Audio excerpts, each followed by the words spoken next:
징계와 불시험이라는 제목으로 하나님 말씀을 전하도록 하겠습니다. 이 땅에 사람으로 태어난 것은 참 축복이 아닐 수가 없습니다. 그럼에도 불구하고 사람들에게는 많은 어려움을 겪고 있는 것도 사실입니다. 그것은 여러분 잘 아시다시피 성경적으로 해석하면 사람이 범죄함으로 저주를 받은 결과 우리는 고난을 당할 수밖에 없는 그런 사실에 있다는 것입니다. 예수를 믿지 않는 사람들은 고난을 당할 때 어떻게 해결할 수 있는가 스스로 책임을 져야 되기 때문에 자기 나름대로의 그 모든 부분들을 문제를 해결할 수밖에 없는 상황입니다. 누가 옆에 도와주면은 참 힘이 되겠지만은 반드시 도와준다는 보장도 없는 상태입니다.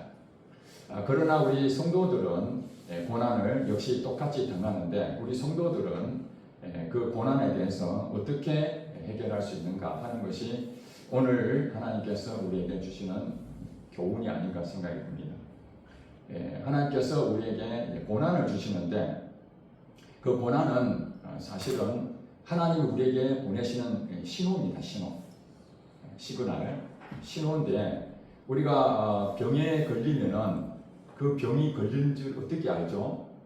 소리 소문 없이 질병이 찾아오면은 나중에 완전히 병이 지배를 당하고 난 다음에 그때 알게 되죠. 그래서 우리 몸에는 통증이라는 신호가 있습니다. 몸이 아프면은 통증을 느끼게 되죠. 그 통증에 의해서 우리는 병원을 갈 수밖에 없습니다. 만약에 질병이 와도 통증이 없으면은 병원에 갈 이유가 없잖아요. 모르니까 그 변화를 못 느낍니다. 그래서 하나님께서 우리 육체적으로도 통증을 통해서 하나님 신호를 보냅니다. 아주 급박한 것은 빠르게 신호를 보내고 암 같은 경우는 오래도록 시간이 걸려서 암이 걸리기 때문에 그 신호가 아주 더디게 오는 겁니다. 그러니까 암 발견하면 늦는 거죠. 하나님께서는 우리에게 신호를 보내는데 고난을 통해서 신호를 보낸다는 사실입니다. 이 고난은 사실 우리가 겪고 싶지 않는 일이죠. 왜냐하면 어렵고 힘든 일이기 때문에 고난은 피하고 싶습니다. 그런데 이 변화는 우리 삶은 변화가 일어나야 되거든요. 그대로 있으면은 우리 삶이 제대로 사람답게 살지 못하게 됩니다. 그래서 하나님께서는 우리에게 변화를 줘야 되는데 그 질병에 신호를 줌으로써 고치는 것처럼 고난을 통해서 하나님은 우리의 삶을 변화를 시키려고 합니다. 그래서 우리가 편해지고 아무 일이 일어나지 않으면 나태해지고 게을러지고 그래서 하나님 원하시는 방향으로 가지 않고 격결로 가게 됩니다. 그걸 우리가 죄라고 그러죠. 죄를 짓게 되고 잘못된 길을 가게 되고 그러면서 행복하지 못하는 삶을 살게 되는 것입니다. 그래서 하나님께서 우리에게 고난을 주는 것은 육체에 통증이 있음으로써 우리가 고통스럽지만은 그걸 신호를 통해서 질병을 고쳐주는 것처럼 우리의 삶도 격결로 가지 않고 바르게 하나님께서 원하시는 정말 행복한 사람으로 살 수 있는 길을 이 고난이라는 신호를 통해서 우리를 계속 좋은 길로 인도하시는 것입니다. 그러니까 이 고난이라는 것은 굉장히 우리에게 좋은 점이 될 수 있는 것이죠. 당시에는 즐거워 보지 않지만 굉장히 좋은 것이 고난이라는 것입니다. 그런데 이 고난에는 성경에 보니까 종류가 두 가지가 있다고 이렇게 성경은 말하고 있습니다. 오늘 보니까 15절에 너희 중에 누구든지 살인이나 도둑질이나 악행이나 남의 일을 간섭하는 자로 고난을 받아라 말입니까? 받지 마라 말입니까? 받지 마라는 얘기입니다. 그러니까 고난은 있는데 그 고난이 나의 잘못으로 나타나는 고난이 있고 또 하나 16절에 만일 그리스도인으로 고난을 받으면 부끄러워하지 말고 도리어 그 이름으로 하나님께 영광을 돌리라. 그리고 12절에 보니까 사랑하는 자가 너희를 연단하려고 오는 불시험을 이상한 일 당하는 것 같이 이상히 여기지 말고 오히려 너희가 그리스도의 고난에 참여하는 것으로 즐거워하라. 이는 그의 영광을 나타내실 때에 너희로 즐거워하고 기뻐하게 하려니라. 이렇게 설명이 되었거든요. 우리가 다 읽진 않았지만 베드로전서 2장으로 넘어가니까 20절에 19절에 보니까 이렇게 말합니다. 2장 19절에 한 장 여러분 넘겨보시면 부당하게 고난을 받아도 하나님을 생각함으로 슬픔을 참으면 이는 아름다우나 부당하게 고난을 받을 수 있어요 없어요? 여러분 살면서 억울한 일 당하잖아요. 억울하게 누명을 쓴다든지 억울한 소문을 듣는다든지 그런 일들이 당한단 말이에요. 돈을 받아야 돼 돈을 못 받는다든지 이런 부당한 것 때문에 고난을 받게 될 때 어떻게 하라고요? 하나님을 생각함으로 슬픔을 참으면 아름답다. 하나님을 생각하고 지금 현재 이 고난을 참으면은 그게 아름다운 일이 된다는 거예요.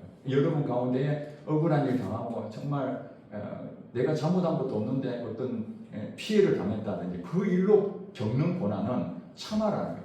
누구 때문에? 하나님을 생각하고 참아라. 인간의 힘으로는 안 됩니다. 억울한 일 당했는데 어디 가서 하소연하고 싶지 참아지지 않잖아요. 오히려 분노가 일어나고 복수하게 됩니다. 그런 하나님 마음으로 참아라. 그러면 이게 아름답다. 성경에서 어떤 행동을 하는데 아름답다라고 하는 것은 이게 상급이 있는 얘기 아니겠습니까? 당연히 이건 해야 된다. 당연한 일이다. 그래도 하나님 앞에 우리가 순종해야 되는데 이건 아름다운 일이다. 이건 쉽지 않다는 얘기죠. 아름답다는 것은 쉽지 않은 얘기입니다. 그러면서 20절에 죄가 있어 매를 맞고 참으면 무슨 칭찬이 있으리요. 죄가 있어서 매를 맞는다는 겁니다. 처벌을 받는 거죠. 성경의 징계를 받는 겁니다. 징계를 받고 참으면 무슨 칭찬이 있으리요. 즉 말해서 고난을 받았는데 죄를 지었어요. 여전히 죄를 짓고 계속 그 일을 반복하고 있다면 그 참아봐야 아무 소용이 없는 겁니다. 칭찬받을 일이 없는 거죠. 그러나 선을 행함으로 고난을 받고 참으면 이는 하나님 앞에 아름다우니라. 선을 행함으로 하나님 말씀에 순종함으로 여러분들이 당하는 고난이 있다면 그것을 참으면은 하나님 앞에 아름답다. 이것도 상급이 있다는 것입니다. 그러니까 우리가 이제 정리를 하자면은 자기 잘못으로서 고난을 받는 게 있고 이것을 징계라고 합니다. 징계. 성경에는 징계. 그리고 나의 잘못은 없고 하나님께서 나를 훈련시키기 위해서 믿음의 장성한 데까지 자라가게 하기 위해서 하나님께서 나를 연단시키는 그런 고난이 있는 것입니다. 그래서 이 징계라는 것은 사실 잘못에 대해서 처벌을 받는 게 징계거든요. 학교 다니는 우리 학생들은 학교를 몇 시에 와야 되는지 딱 정해져 있잖아요. 그 점심시간에 정해져 있고 그 다음 학교 마치는 시간 정해져 있잖아요. 그렇죠? 또 숙제를 하면은 언제까지 내라는 것도 정해져 있잖아요. 그것을 정확하게 잘 지키면은 아무 문제가 없는데 그것을 안 하게 되면 어떻게 되면 잘못하게 되면은 선생님으로부터 벌을 받게 되죠. 남아서 청소를 하든지 뭐 하여튼 또 심하게 잘못하면 정학을 당하기도 하고 퇴학도 당하기도 하고 경중에 따라서 징계를 받게 됩니다. 그런 징계가 없다면 어떻게 될까요? 아침에 늦게 일어나서 학교 갈 수도 있고 아예 학교를 안 갈 수도 있잖아요. 또 시험 봐야 되는데 시험 치기 싫으면 안 가도 되잖아요. 학생들 시험을 쳐야 되는데 아예 나는 별로 가고 싶지 않아. 시험에 대해 스트레스 받아. 그래도 아무 징계가 없다면은 그거는 사실은 엉망진창이 되는 거예요. 그래서 학교의 규율을 따라서 징계를 하는 이유는 모든 사람들에게 규율을 따라서 함으로써 유익함을 주기 위해서 그 징계를 하는 것이지 그 징계 자체가 목적이 없잖아요. 마찬가지로 우리 신앙생활도 하나님께서 죄를 짓는 자들에게 매를 드는데 그게 이제 징계라고 합니다. 히브리서 12장에 보면은 모든 하나님의 사랑하는 모든 자는 징계를 받거니와 징계를 받지 않는 자는 사생자요 친아들이 아니다 이렇게 말하고 있습니다. 사랑하는 자에게 하나님은 징계를 하신다는 거예요. 이 앞에 나오는 거 사랑하시는 자에게 징계를 하는 거예요. 잘못된 길 가지 않도록 가만히 두면은 계속 그 죄로 인해서 한마디로 타락해버리고 인생 망가지고 행복을 놓쳐버리는 그런 일이 생길 것 같아서 하나님께서는 징계를 할 수밖에 없는 겁니다. 그러니까 이 징계는 여러분들이 잘못했을 때 징계가 있다는 걸 생각하는데 이 고난이 오게 되면은 여러분이 판단해야 됩니다. 내가 죄를 통해서 내가 잘못해서 하나님 매로 징계를 하시는 건지 그 일로 고난이 온 것인지 아니면은 정말 하나님 말씀에 순종하고 정말 믿음으로 살려고 하는데 애매하게 고난을 당한다든지 예수님 믿는 것 때문에 예수님 믿는 것 때문에 차라리 예수를 안 믿었으면은 그런 얘기를 들을 수도 없고 고난도 안 당하는데 예수 믿는 것 때문에 고난을 당한다면 이거는 하나님께서 우리를 연단해서 더 좋은 것을 주시려고 하는 것이라는 거예요. 그러니까 여러분이 이것을 구분할 줄 알아야 됩니다. 분별해야 됩니다. 근데 대부분 사람들은 자기의 잘못한 것은 생각이 잘 안 나고 내가 하나님 앞에 이 정도 했으니까 축복해 주실 것이야. 그런데 고난을 당하니까 여기에 대해서 좌절하고 하나님이 왜 이 문제를 계속 기도하는데도 이 문제가 해결되지 않고 계속 고난이 길어지니까 하나님 원망할 수도 있잖아요. 하나님 왜 이 고난을 자꾸 힘들게 이제 끝날 때가 됐지 않았는가. 두 가지 다 있습니다. 침묵하시는 하나는 뭐냐면 그 징계에 대해서 잘 몰랐을 때 내가 죄를 지었는데도 돌이키지 않고 계속 모르고 있으면은 하나님께서 거기에 대해서 알 때까지 기다려야 되는 것이고 또 훈련 때문에 그 연단을 받기 위해서 고난을 받는다면 때가 아직 안 된 거예요.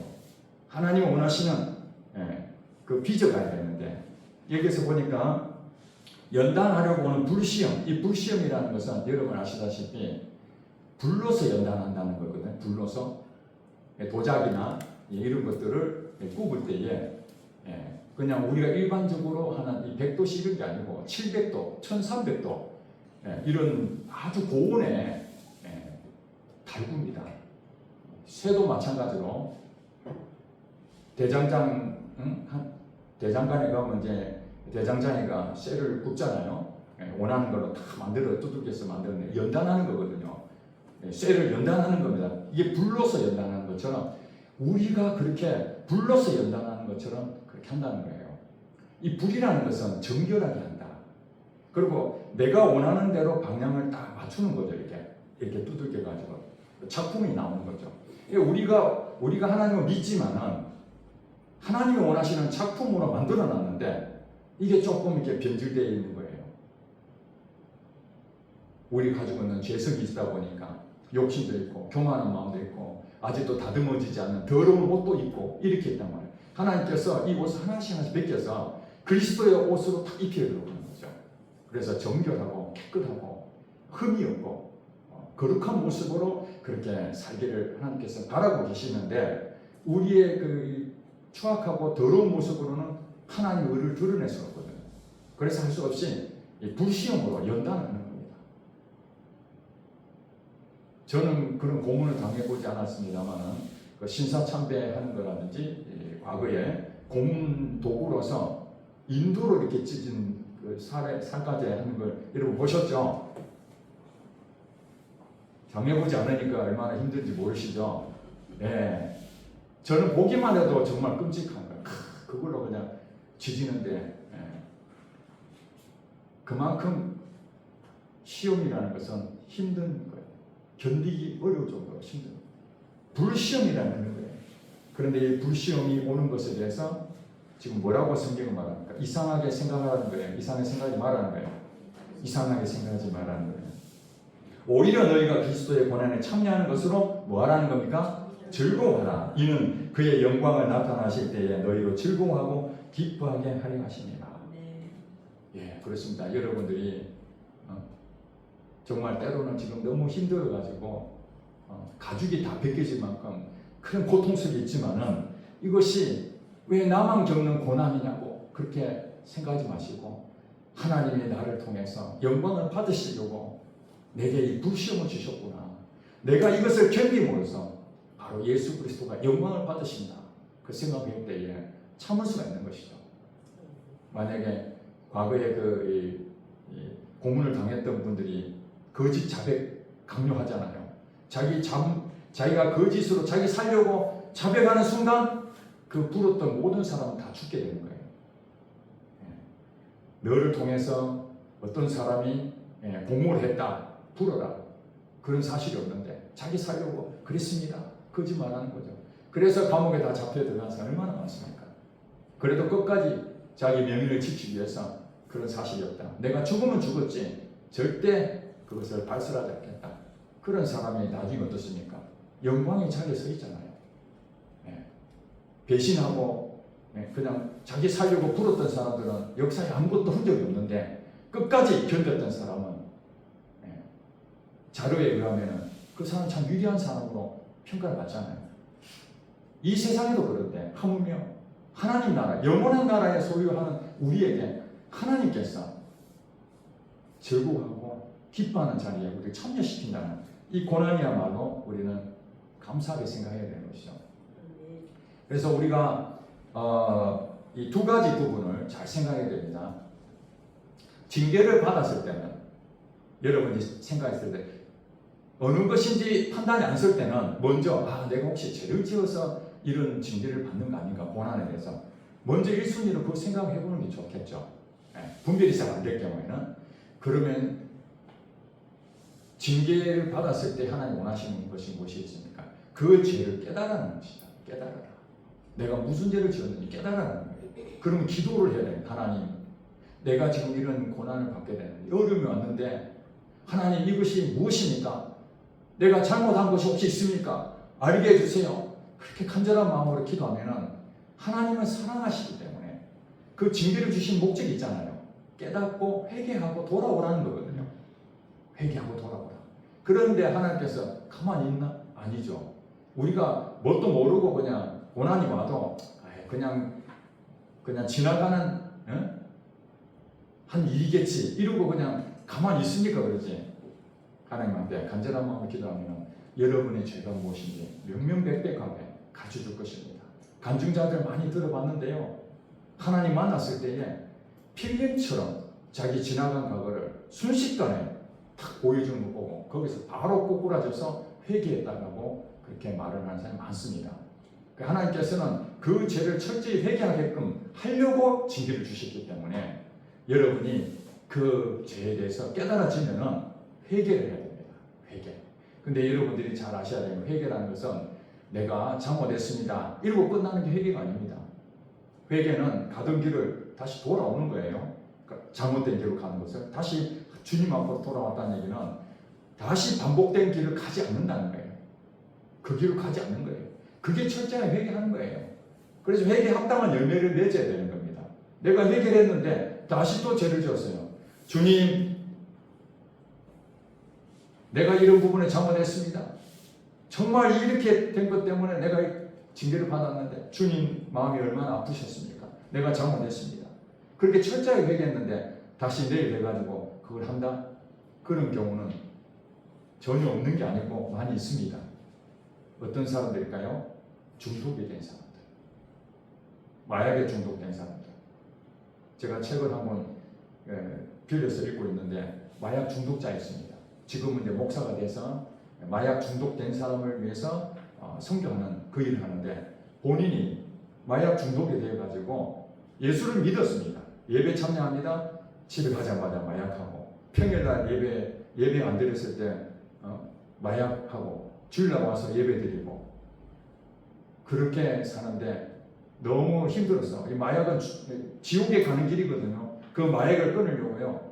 그냥 막 술에라도 참석하고 기도도 하는데 기도하면서 울부짖으며 기도했대. 하나님 나를 이 마약의 늪에서 빠져나오게 해달라고.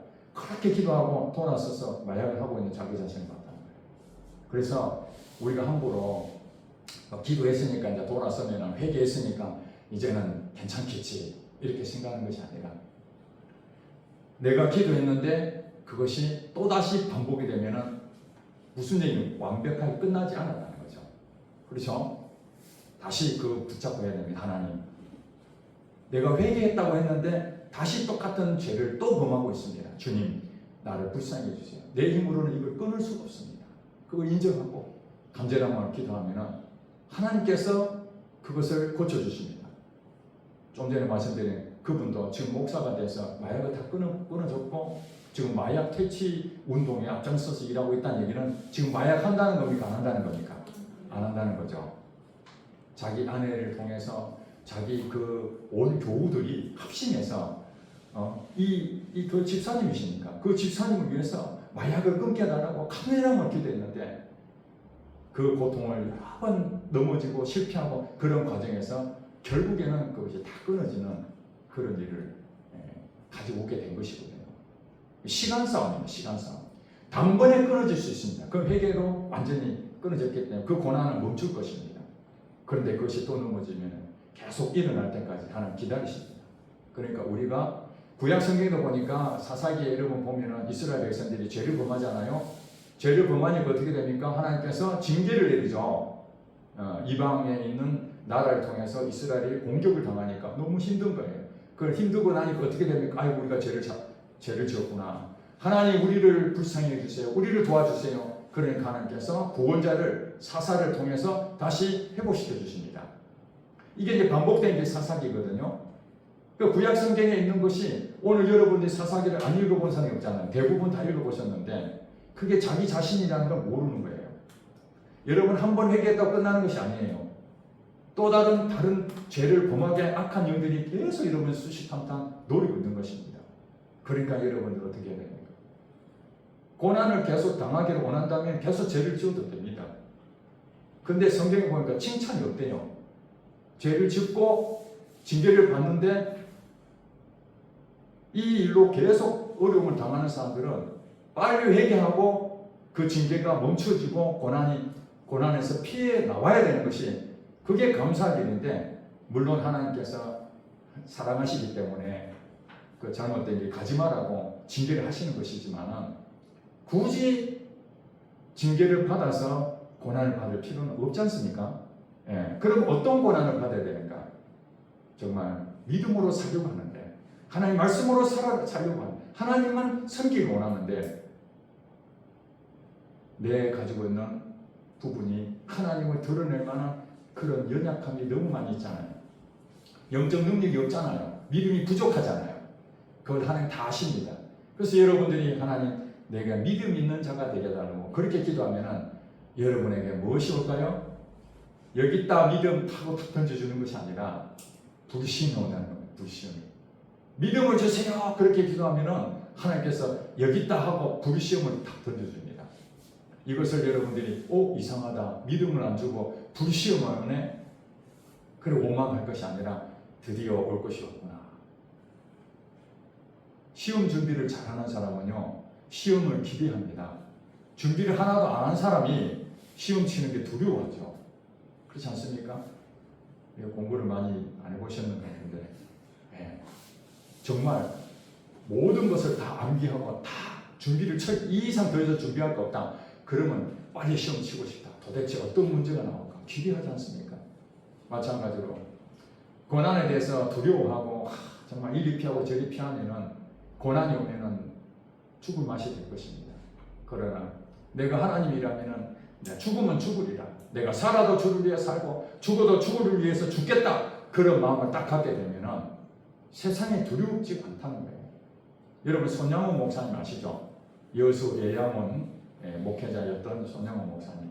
그 손양호 목사님이 나병 환자들을 그렇게 보살피고 그리고 여순 반란 사건 때 자기 두 아들을 공산당 청년에게 총살을 당했습니다. 얼마나 기가 막힙니까? 그랬는데 그 총살을 했던 그 공산당 청년을 사형당하는 사형이죠 당연히. 사형을 당해야 되는데 백방으로 노력해서 위에 있는 사람을 찾아가서 이 사람을 죽이지 마라. 이 사람을 이 청년을 내 아들로 삼을 테니까 이 사람 살려줘라. 그렇게 호소해가지고 이 사람이 방면이 됐어요. 그리고 실질적으로 이 손양호 목사님 아들이 된 겁니다. 양아들. 근데 손양호 목사님은 아들 둘만 있는 게 아니에요. 딸들도 있고 자녀들이 있는데 어느 날 갑자기 오빠라고 불러야 됩니다. 자기 친오빠 2명을 죽인 그 청년 보고 이제 우리 양아들이니까 너가 오빠라고 불러라. 그래서 그 자녀들이 많이 상처를 받고 그렇게 살았고 그게 이제 자녀들에게는 엄청 힘든 시간들이죠. 하나님 원망스러운 거예요. 아버지가 두 자녀를 아들을 잃은 것도 모질해서 자기 자녀를 죽인 아들을 양아들 삼는다는 이 말이 안 되는 거죠. 아버지는 그럴 수 있을지 모르지만 형제였던 피부치였던 그 자매 입장을 생각할 때는 도저히 오빠라고 부를 수 없는 거잖아요. 그렇게 해서 그 자녀들이 쓴 그 책도 보고 또 같이 실제로 감정도 제가 들어봤습니다. 오랫동안 하나님에 대해 원망하고 어떻게 보면 이들에게도 아픔이죠. 상처가 되고. 그런데 하나님께서 다 씻어줬습니다. 그러면서 그 손양호 목사님은 그 뒤에 2년 뒤에 공산 당이 우리나라의 유교 사변 때 피신해야 되는데 피신하지 아니하고 결국 거기서 잡혀갔는데 거기서 예수님을 부인하라. 그러면 살려주겠다. 그래도 나는 절대 예수님을 부인할 수가 없다. 목사님 그냥 지금 빨리 피신하세요. 우리 성도들이 피신 안 하는데 내가 어떻게 피신하냐. 그렇게 해서 일부러 잡히고 결국에는 거기서 이제 순교를 당하게 됩니다. 우리가 볼 때 이 세상에서 봤을 때 저 억울한 죽음일 수 있지만 손양호 목사님이 가지고 있는 삶은 뭐냐면 내가 살아도 주를 위해 살고 죽어도 주를 위해 죽는다는 그 신령이 있었기 때문에 그 믿음이 있었기 때문에 그런 일을 당했을 때 두려워하지 않냐고 순교를 할 수 있는 거죠. 근데 그때 같이 있었던 성도 가운데 공산당이 들어오니까 교회에 있는 모든 사람은 한쪽으로 모이는데 어떤 한 사람이 창문으로 뛰어서 도망가는 걸 봤다고. 여러분 살고 싶지 않았겠습니까? 교회에 있는 사람은 다 죽임을 당하는데 그게 현실입니다. 오늘 여기에 베드로전서 지금 4장 여러분 읽었는데 이때도 마찬가지였습니다. 내부적으로는 유대인들의 핍박이 심했습니다. 같은 유대인인데 예수를 믿는다고 당시에는 예수님을 한마디로 말해서 이단이라고 봤거든요. 이단. 오직 하나님만 믿는데 하나님 아들이라고 하니 이거 이단 아니겠습니까? 그러니까 기독교인들은 유대인들의 핍박의 대상이었습니다. 오는 대로 돌도 맞을 뻔했고 핍박도 많이 했고 나중에 초대교회 여러분 아시다시피 로마 제국의 온영극장에서 여러분들 사자밥이 되는 모습 보셨잖아요. 지금 그런 상황입니다.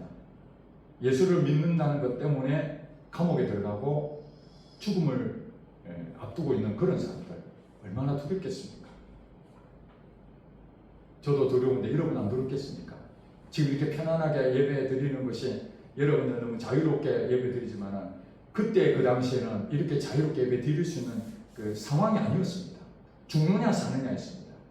그래서 중간지대가 없습니다. 내가 예수를 믿는다는 것은 곧 나 죽겠다 이런 얘기입니다. 정말 내가 살고자 하면은 나 예수님 모릅니다 하고 교회를 떠나야 됩니다. 그런 상황에서 너희를 연단하려고 하는 불시험을 이상한 일 당하는 것 같이 이상히 여기지 말라. 그 죽음 앞에 있는 그들의 베드로 사도가 성도들에게 고민하는 것입니다. 이 세상 죽는 것으로 끝이 아니라는 거예요. 그 다음에 하나님 영원한 나라가 있다.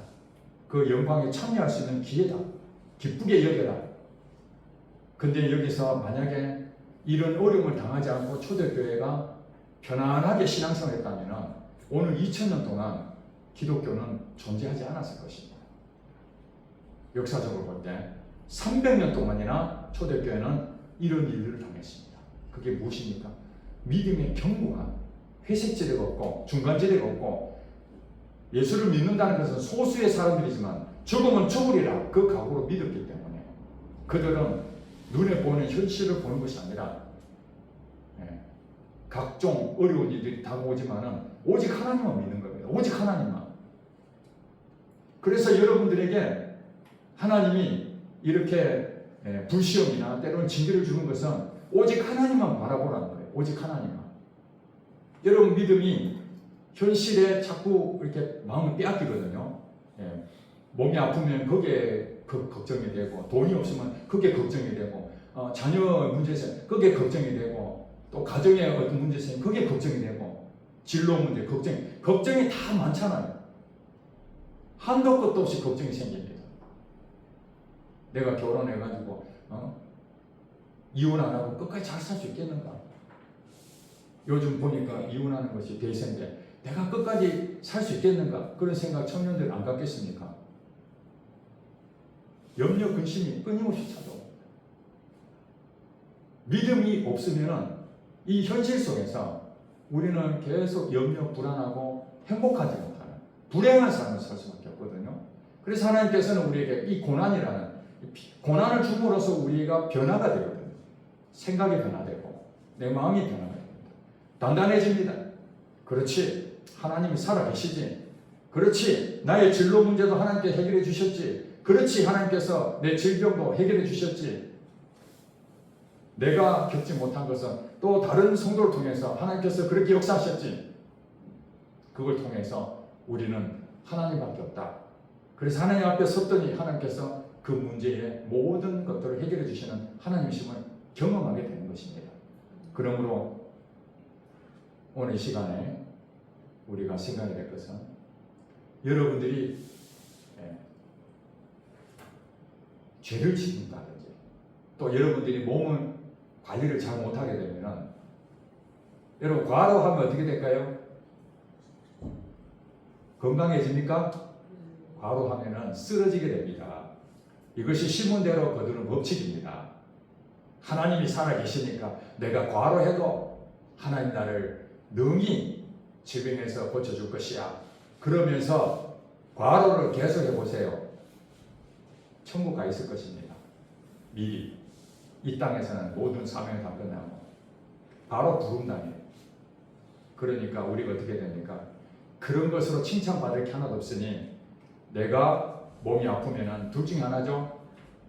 내가 잘못해서 관리를 잘못해서 질병이 걸렸는지 아니면 나는 몸을 열심히 체력도 단련하고 건강관리를 잘했는데 병이 걸릴 수도 있잖아요.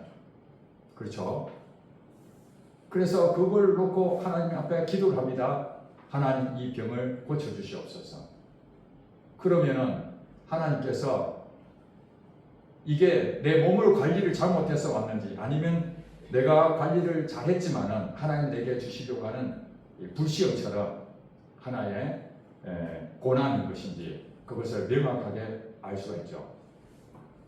여러분들이 몸 관리를 정상적으로 하고 있다면 사도 바울이 고백하니까 어떻게 됩니까? 3번 기도했는데 내 은혜가 네게 족하다. 네가 자고할까봐 네 마음이 높아질까봐 내가 너를 낮추려고 가시 육체 질병을 줬다는 거예요. 그러니까 여러분들에게 오는 부분에 있어서 내 몸을 관리를 잘못해서는 회개를 해야 되겠죠. 회개. 그 회개가 뭐예요? 몸 관리를 잘하는 것이 회개입니다. 하나님 내 몸이 과로를 했는데 너무 죄송합니다. 그래서 내가 질병 걸렸으면 다시는 과로 안 하겠습니다. 하고 다음에 또 과로를 하면은 그건 또 똑같이 신문대로 거두는 법칙에 의해서 하게 됩니다. 물론 때로는 하나님께서 특별한 케이스로 밤샘을 했는데도 오늘 이 자리에 밤샘을 해서 오면은 당연히 인간적으로 졸리지 않겠어요? 근데 졸려야 되는데 졸리지 않고 말씀이 귀에 들어오고 막 은혜가 된다면은 이런 경우는 특별한 케이스다 이 말입니다. 그랬는데 밤을 새도 은혜를 됐으니까 항상 밤을 새도 은혜를 주실 것이다. 이거는 생각을 바꾸셔야 됩니다. 그러니까 특별한 것을 가지고 내가 자꾸 적용하지 마시고 신문대로 거둔다는 거예요. 이해가 되시죠? 그래서 우리가 징계를 받는 것은 즐거운 일이 아니지만은 그래도 우리를 징계를 통해서 하나님의 나라로 하나님의 뜻대로 살도록 인도하시는 하나님의 은혜고 또 우리가 이런 불시험, 연단을 훈련해서 더 믿음으로 성장하기 위해서 주시는 것들은 우리가 그것을 인내하고 욥처럼 인내하고 요셉처럼 기다리고 원망하지 아니하고 끝까지 하나님을 믿고 기다리면 결과가 어떻습니까? 갑절의 복을 준다는 거예요. 성경에 말하기를 그 고난을 참으면 갑절의 복을 줍니다. 언제까지 기다리라? 때가 되면 반드시 이루리라. 이 약속을 믿는 자에게 여러분에게 그 약속의 말씀이 실제가 될 것입니다. 기도하겠습니다. 하나님 아버지